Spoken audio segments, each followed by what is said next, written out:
बड़ी फिश की fish fry, बहुत टेस्टी और बहुत लाजवाब। इसमें हमने डाला है मस्टर्ड सीड और हमने डाला है लहसुन, अदरक और 2 हरी मिर्च। इसे अच्छी तरह से अलटते पलटते सावधानी से पलटे, नहीं तो ये टूट जाती है क्योंकि इसमें बेसन नहीं है।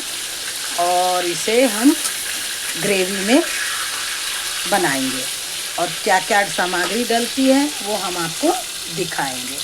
ये बहुत टेस्टी और बहुत लाजवाब बनती है। इसी तरह से शिवानी किचन में बने रहें और टेस्टी टेस्टी। इसमें हमने डाला है 1 टीस्पून हल्दी, राई, सरसों के दाने, अदरक लहसुन का पेस्ट और 1 टीस्पून नमक। इसी तरह से फ्राई करें और खाएं। और फिश की ये मुंडी को भी इसी तरह से अलटते पलटते इसे फ्राई कर लेनी है। इसे अच्छी तरह से फ्राई करें। फिर इसकी सामग्री हम बताते हैं कि ग्रेवी के लिए क्या क्या चाहिए। मुझे 1/2 टीस्पून चाहिए मेथी दाना, वो इम्पोर्टेंट है। और जब तक ये फिश फ्राई होती है, जब तक मैं मसाले बता देती हूँ। मैंने ग्राइंडर जार में मसाले पीस लिए हैं। 1 बड़े टमाटर, 2 टीस्पून राई और 2 टीस्पून ही मस्टर्ड सीड, लहसुन 20-25 कलियाँ और अदरक लहसुन और हरी मिर्च और 3 लाल मिर्च। आप मिर्च अपने अनुसार घटा बढ़ा सकते हैं। इसी तरह से इसे फ्राई भी करते रहें और मसाले को भी पीस के अलग कर लें।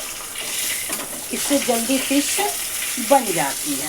इस तरह से थोड़ा सा इसे टाइम लगता है और मैं साबुत ही बनाती हूँ इसकी फिश की मुंडी। ये बहुत टेस्टी लगती है, लाजवाब। इसी तरह से मसाले भी बनाए और इसी तरह से ये फिश भी मेरी फ्राई हो गई है। ये देखिए इस तरह से। अब इसकी ग्रेवी के लिए चलते हैं और एक अनियन डालेंगे पहले। अब इसमें हम डालेंगे 1 टीस्पून से भी कम, 1/2 टीस्पून के लगभग मेथी दाना। ये काला नहीं है, ये मसाले की तरह से जल गया है। इसे फटाफट जल्दी जल्दी तलेंगे तो ये कड़वी नहीं रहेगी। और इसमें 1 तेज पत्ता भी डाल दें और 1 बड़े अनियन को चॉप करके काटें और उसे भी इसमें डाल दें और इसे अच्छी तरह से फ्राई करें। और हमारे अनियन गोल्डन ब्राउन हो रखे हैं। मेथी की खुशबू इतनी अच्छी आ रही है और हमने हल्दी 1 टीस्पून हमने डाल दिया है इसमें। और ये जो ग्रेवी मैंने बनाई है वो आप इसमें अच्छी तरह से भून ले। ढक ढक करके भूनना है और इसके जब तक ऑयल ना आ जाए, जब तक इसमें हमें ग्रेवी के लिए पानी नहीं डालना है। इस तरह से बनाएं। और इसमें हम डालेंगे 1 टीस्पून और 1/2 टीस्पून नमक। ग्रेवी के अनुसार ही आप नमक स्वाद अनुसार ही डालें। 1 टीस्पून एंड 1/2 टीस्पून, क्योंकि हमें राइस के साथ खानी है। आप चपाती, नान, पराठे सभी के साथ खा सकते हैं। उसकी ग्रेवी को थिक करके रखें। 3 मिनट हो गए हैं और खुशबू इतनी अच्छी आ रही है कि हमारे मसाले भी भुन गए हैं। देखिए इस तरह से, और ऑयल भी हमारी छोड़ दिए हैं। इस तरह से हमने अब इसे भूनने के बाद हम इसमें ग्रेवी के लिए जितना आप वाटर डालना चाहें आप डाल सकते हैं। हमें इतनी चाहिए तो मैं इतनी डाल रही हूँ। और एक बॉयल आने के बाद ही हम इसमें फ़िश डालेंगे जो हमने फ्राई किया है। उसके बाद धनिया पत्ता डालेंगे। हमने जो फ्राई किया है फ़िश वो ये है। और मैं इसे बॉयल करने के लिए कम से कम 2 मिनट तक वेट करूँगी।